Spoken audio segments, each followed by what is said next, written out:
أعوذ بالله من الشيطان الرجيم بسم الله الرحمن الرحيم Hai teman-teman, Assalamualaikum warahmatullahi wabarakatuh. Nama saya Tika Zahra dari Sekolah Islam Terpadu Alif Cendekia 2. Hari ini saya akan menceritakan satu kisah yang berjudul Api yang bergejolak untuk Abu Lahab. Begini kisahnya. Abu Lahab adalah salah seorang paman Nabi Muhammad SAW. Tidak seperti paman yang lain loh, seperti Abu Thalib yang merawat Nabi Muhammad dengan penuh kasih sayang. Sebaliknya, Abu Lahab membenci Nabi Muhammad. Ia adalah orang pertama dari kaum Quraisy yang tidak pernah menyukai keponakannya. Itu menyebarkan agama baru. Abu Lahab adalah orang yang terpandang di kalangan kaum Quraisy. Kekayaan yang dimilikinya membuat dia menjadi orang yang sangat segenang di kota Mekah. Tidak heran bila dia berkuasa dan dihormati oleh seluruh kaum Quraisy.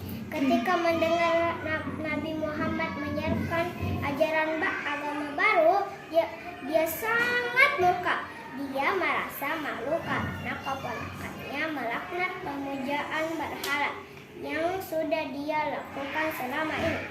Muhammad sudah dianggap mencoreng mukanya dan mempermalukannya di kalangan kaum Quraisy.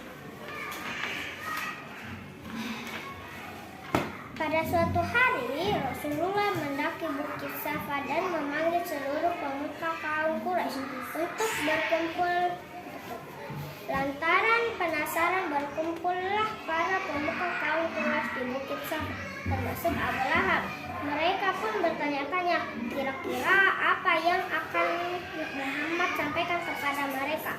Wahai para pemuka kaum Quraisy, sesungguhnya aku diutus oleh Allah Subhanahu wa Ta'ala untuk mengajak kalian ke jalan yang benar.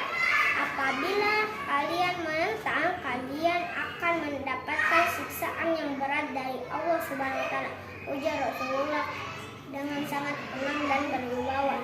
Beliau tidak takut sedikit pun saat menghadapi para pemuka kaum Quraisy yang sangat berkuasa di Mekah itu. Para pemuka Quraisy seketika marah. Mereka seruan Rasulullah.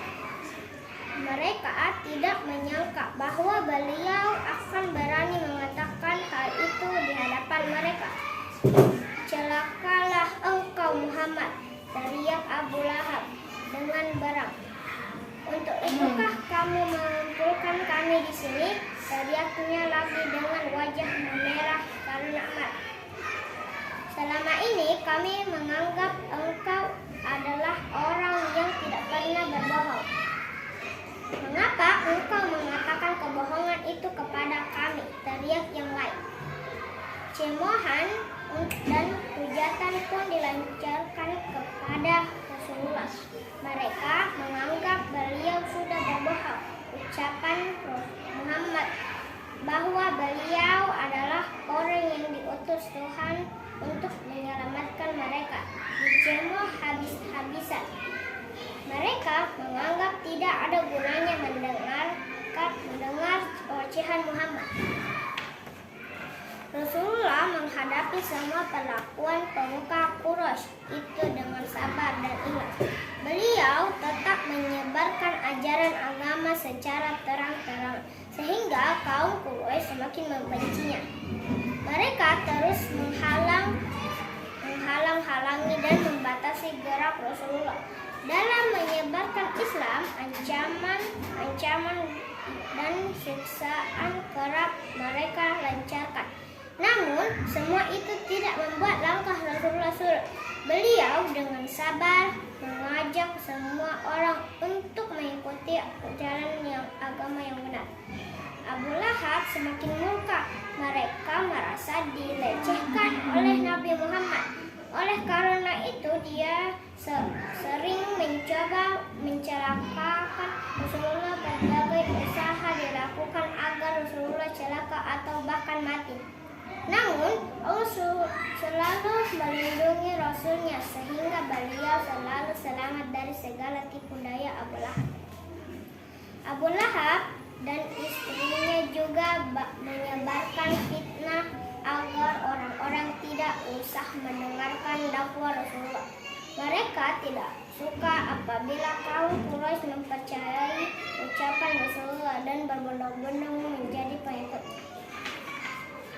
Abu Lahab menjadi musuh terbesar Nabi Muhammad SAW.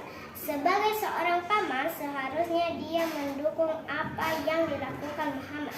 Akan tetapi, Abu Lahab malah terus-menerus menentang ajaran Rasulullah SAW. Celakalah Abu Lahab. Allah Subhanahu wa Ta'ala membenci semua perbuatan Abu Lahab dan istrinya terhadap Nabi Muhammad SAW. Penindasan dan kezaliman yang mereka lakukan sepanjang waktu membuat mereka akan masuk neraka. Allah Subhanahu wa Ta'ala sudah menjanjikan neraka jahanam bagi mereka berdua. Hikmah kisah yang bisa kita dapat dari kisah itu adalah para pendengki yang menyebar fitnah tidak akan selamat. Allah tidak menyukai perbuatan mereka dan kelak mereka akan mendapatkan hukuman yang berat di akhir.